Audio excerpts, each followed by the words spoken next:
ایک دن کا راجا۔ اکبر اپنے والدین کے ساتھ رہتا تھا۔ والد موچی تھے۔ اکبر سرکاری اسکول میں پڑھتا تھا۔ اسے کہانیاں پڑھنے کا شوق تھا۔ وہ ہر وقت سوچتا تھا کہ کاش میں کسی ملک کا راجا ہوتا، میں بہت امیر ہوتا، جو چاہتا وہ کرتا۔ وہ اکثر خواب دیکھتا کہ وہ راجا بن گیا ہے، سب اس کے احترام میں کھڑے ہیں، جہاں وہ ہیرے موتی کے تخت پر بیٹھا ہے، مگر جب وہ اٹھتا ہے تو خود کو اسی چارپائی پر پاتا ہے۔ ایک دن اکبر اپنے گھر کے قریب جنگل گیا۔ اچانک اس نے ایک بلی دیکھی۔ اس نے دیکھا کہ بلی کے پیر میں کوئی نوکیلی چیز چبھی ہوئی ہے۔ وہ بلی کے پیر سے نوک دار چیز نکالتا ہے تو وہ بلی ایک خوبصورت پری میں تبدیل ہو جاتی ہے۔ وہ پری کہتی ہے، تم نے جادوئی تیر نکال کر مجھے آزاد کیا ہے، میں تمہاری احسان مند ہوں، اس لیے تمہاری کوئی 2 خواہشیں پوری کروں گی۔ اکبر جلدی سے کہتا ہے کہ مجھے کسی ملک کا راجا بنا دو۔ پری نے کہا، آنکھیں بند کرو۔ اکبر نے آنکھیں کھولی تو وہ حیران رہ جاتا ہے۔ وہ تخت پر بیٹھا ہے، سب درباری اس کے احترام میں کھڑے ہیں۔ ایک درباری کہتا ہے، حضور والا، آپ کے لیے کھانا تیار ہے۔ کھانا دیکھتے ہی اس کی آنکھیں پھٹی کی پھٹی رہ جاتی ہیں۔ اتنا لذیذ کھانا اس نے پہلے کبھی نہیں کھایا تھا، مگر اس کے ساتھ کئی مسئلے درپیش آتے ہیں۔ لوگ اس کے پاس اپنے جھگڑوں کے فیصلے کرانے آنے لگے، مگر وہ درست فیصلے نہیں کر پاتا۔ زیادہ کھانا کھانے کی وجہ سے وہ بیمار رہنے لگا۔ اکبر نظام حکومت صحیح طریقے سے سنبھال نہیں پایا، اس لیے پڑوسی ملک کے بادشاہ نے اس کے ملک کی کمزور حالت دیکھ کر حملہ کر دیا۔ اکبر کو جنگ میں لڑنے کا کوئی تجربہ نہیں تھا، اس لیے وہ ہار گیا۔ پڑوسی ملک کے بادشاہ نے اسے قید کر لیا۔ اسے لذیذ کھانے کے بجائے جیل کا باسی کھانا ملتا ہے۔ وہ اپنے والدین کو اپنے گھر کو یاد کرتا ہے، جہاں پر اسے کوئی مشکل نہیں تھی، اس کی طبیعت ٹھیک رہتی تھی، اسے کھانے کو خالص غذا ملتی تھی۔ اسے پری کی بات یاد آئی۔ اس نے مشرق کی طرف منہ کر کے 3 تالیاں بجائیں۔ پری آئی تو اس نے کہا، مجھے پہلے جیسا بنا دو۔ پری نے کہا، آنکھیں بند کرو۔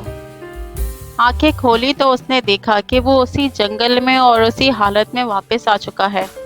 تو پیارے بچوں، ہمیں اس کہانی سے یہ سبق ملتا ہے کہ اللہ تعالیٰ نے ہمیں جو کچھ عطا کیا ہے، ہمیں اس میں اللہ تعالیٰ کا شکر ادا کرنا چاہیے، کیونکہ وہی ہمارے لیے بہتر ہوتا ہے۔ پیارے بچوں، امید ہے یہ ایک جنگل تھا۔ دونوں جب رات کو سو رہے تھے تو انہوں نے محسوس کیا کہ باہر کچھ آوازیں آ رہی ہیں۔ دونوں باہر گئے تو انہوں نے دیکھا کہ ایک درخت پر الو بیٹھا تھا۔ بارہ سنگا اور لومڑی باتیں کر رہے تھے اور مختلف جانور ایک دوسرے کے ساتھ کھیل رہے تھے۔ سارے جانور ان دونوں کو دیکھنے لگے۔ لومڑی نے دونوں کو دیکھ کر پوچھا، کون ہو تم لوگ؟ ہم نے تو تم کو یہاں پہلے کبھی نہیں دیکھا۔ ہم یہاں اپنی نانی کے پاس گرمیوں کی چھٹیاں گزارنے آئے ہیں، زارا نے کہا۔ الو نے کہا، اچھا، وہ بوڑھی خاتون تمہاری نانی ہیں؟ وہ بہت اچھی ہیں، دن کے وقت پرندوں کو پانی اور دانہ دیتی ہیں۔ جی، انہیں جانوروں سے بہت پیار ہے، خاص طور پر پرندوں سے۔ بارہ سنگا نے پوچھا، تم لوگوں کو گاؤں زیادہ اچھا لگتا ہے یا شہر؟ ساجد بولا، شہر میں بہت گرمی ہوتی ہے، تازہ ہوا سے لوگ محروم ہیں، بارشوں کے بعد نالے بھر جاتے ہیں اور کئی لوگ جان سے ہاتھ دھو بیٹھتے ہیں۔ یہاں گاؤں میں تازی اور ٹھنڈی ہوا بھی ہے اور بارشوں میں خوبصورتی اور بھی بڑھ جاتی ہے۔ بارہ سنگا بولا، تو جب شہر میں اتنے مسائل ہیں تو تم لوگ شہر کیوں نہیں چھوڑ دیتے؟ ہمارے والد کی نوکری شہر میں ہے نا۔ وہ بولا، اچھا، تو تم لوگ چھٹیوں میں تازہ ہوا کے مزے لینے آتے ہو۔ دیر تک جانوروں کے ساتھ باتیں کر کے دونوں نے جانوروں کو الوداع کہا لومڑی نے کہا، تم دوبارہ ملنے آؤ گے نا؟ ہاں، ہم ضرور آئیں گے، دونوں نے ایک ساتھ کہا اور گھر کی طرف روانہ ہو گئے۔ پیارے بچوں، امید ہے آج کی کہانی آپ سب کو بے حد پسند آئی ہوگی۔ ہمارے ساتھ جڑے رہنے کا شکریہ۔ ملتے ہیں اب ایک نئی کہانی کے ساتھ۔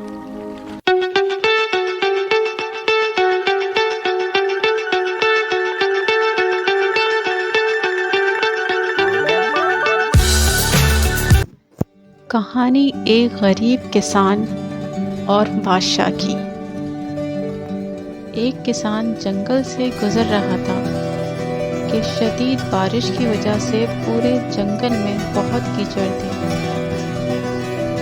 جنگل سے گزرتے ہوئے کسان کا گدھا کیچڑ میں پھنس گیا۔ اس نے گدھے کو کیچڑ سے نکالنے کی تنہا بہت کوشش کی، مگر سب رائیگا گیا۔ کسان کو کچھ سمجھ نہیں آ رہا تھا کہ وہ کیا کرے۔ کبھی کبھی جب انسان کو کچھ سمجھ نہیں آتا تو وہ اپنا غصہ بلا وجہ دوسروں پر نکالتا ہے۔ اسی طرح ساری رات کسان پر پریشانی کے عالم میں سب جاننے والوں کو برا بھلا کہتا رہا۔ اس کی زبان سے نہ دشمن بچا، نہ دوست، اور نہ ہی بادشاہ، کیونکہ جنگل بادشاہ کی سلطنت کا حصہ تھا۔ اتفاقاً بادشاہ کا اپنے غلاموں کے ساتھ جنگل سے گزر ہوا۔ سب نے سنا کہ ایک کسان بادشاہ کو برا بھلا کہہ رہا ہے۔ اچانک کسان کی نظر بادشاہ پر پڑی۔ وہ بہت پریشان ہوا کہ بادشاہ نے سب کچھ سن لیا، اب اس کا انجام بہت برا ہوگا۔ اسی وقت غلاموں نے بادشاہ کے کان بھرنا شروع کر دیے۔ ایک بولا، اے بادشاہ، اس شخص کی گردن تلوار سے اڑا دی جائے کیونکہ اس نے آپ کی شان میں گستاخی کی ہے۔ دوسرا غلام بولا، اے بادشاہ، اس کو قید خانے میں ڈال دیا جائے کیونکہ اس نے نہ صرف آپ کو برا بھلا کہا بلکہ آپ کے خاندان کی بھی برائی کی ہے۔ بادشاہ نے مجبور کسان کی طرف دیکھا جس کا گدھا پھنسا ہوا تھا۔ بادشاہ کو کسان کی حالت پر رحم آ گیا۔ بادشاہ نے کسان کی نامناسب باتوں کو معاف کر دیا اور اپنے غصے کو بھی پی گیا۔ بادشاہ نے کسان کو انعامات سے نوازا اور ایک سفید گھوڑا بھی انعام میں دیا۔ پیارے بچوں، ہمیں اس کہانی سے سبق ملتا ہے کہ سچ ہے کہ برائی کا بدلہ برائی سے دینا آسان ہے، لیکن انسان کو چاہیے کہ برائی کا جواب بھلائی سے دے۔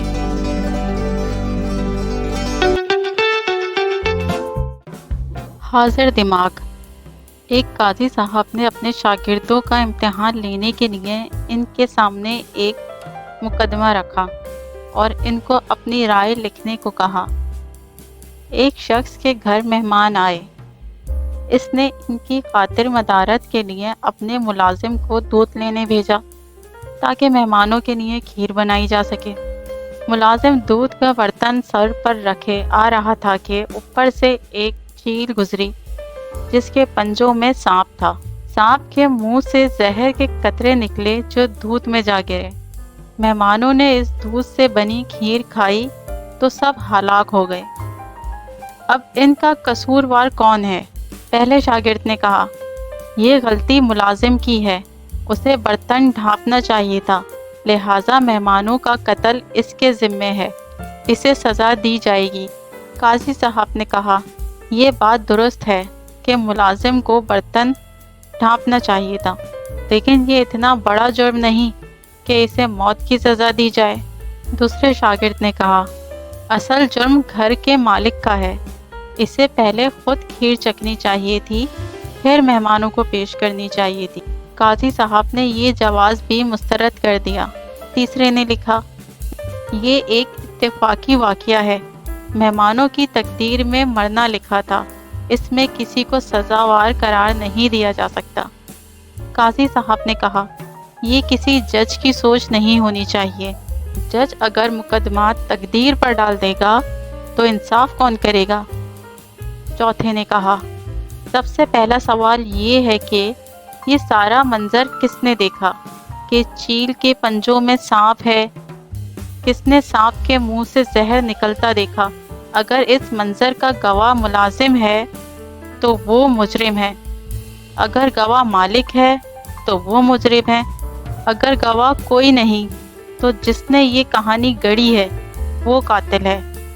قاضی صاحب نے اپنے چوتھے شاگرد کو شاباشی دی اور صرف اسے قاضی کے عہدے کا اہل قرار دیا۔ پیارے بچوں، امید ہے آج کی کہانی آپ سب کو بے حد پسند آئی ہوگی۔ ہمارے ساتھ جڑے رہنے کا شکریہ۔ ملتے ہیں اب ایک نئی کہانی کے ساتھ۔